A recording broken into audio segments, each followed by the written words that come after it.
What gives life is not what gives meaning, and what gives meaning is not what gives life.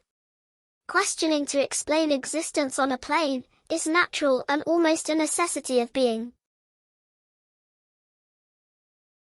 Therefore, all possible justifications are brought forth, but what justifies and explains the unreal is itself unreal. There comes a moment when transportation, that is, the movement that gives meaning to life, is limited to a small space. Simultaneously, while there is the expansion movement of the body, there is also the displacement movement of the body, limited to a certain space. The movement of expansion transforms the being and the environment itself, just as the movement of displacement also transforms them. Taking oneself from one place to another gives the sensation of life in motion. To act and react seems to be the natural responses of beings.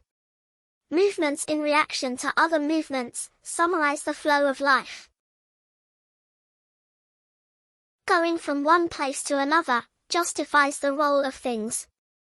Observing the outcome of these movements, whether random or seemingly non-random, casts doubt on life. There are no answers that explain or justify any movement. But it is said that life is movement, and thinking justifies existence. Consciousness eliminates these ideas. There is nothing wrong with living in illusion and allowing oneself to live in illusion.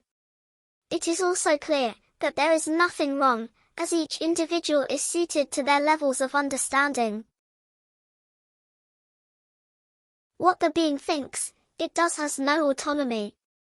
The being reacts to the movements of pieces placed in a momentary scenario, and the explanations and justifications are appropriate to the momentary limits of the being's understanding. It seems perfect that actions in the moment come accompanied by their understanding. The reasons for the inquisitive gaze and the extrapolation or expansion of questions are the inconsistencies that limited understanding brings. As the text advises, the being not to be swayed by conformity, it will not be uncommon or crazy to question explanations that seem too obvious.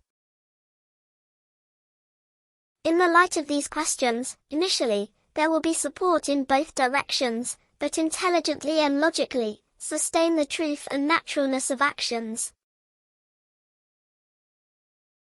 Actions appear to be obvious and natural responses of elements created to act and react exactly as they did.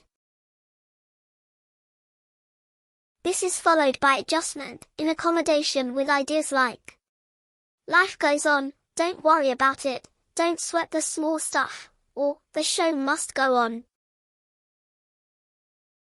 In summary, there is an orientation toward conformity, but apparent madness forces an exit, or at least, a departure from conformist ideas.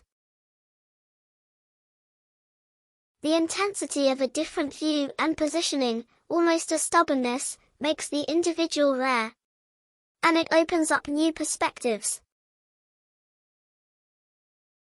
The dream of doing impossible things, until now, ceases to be a dream in the face of opportunities that diving into consciousness brings. The fact that this expansion occurs not only allows new incursions, but also clarifies the imprisonment that the senses impose in the environment where the individual is placed. It is the reason for the senses' existence, as they too are subordinate to the laws of environmental maintenance. Leaving the environment does not break the laws. And returning to the environment is a return to obedience to these laws.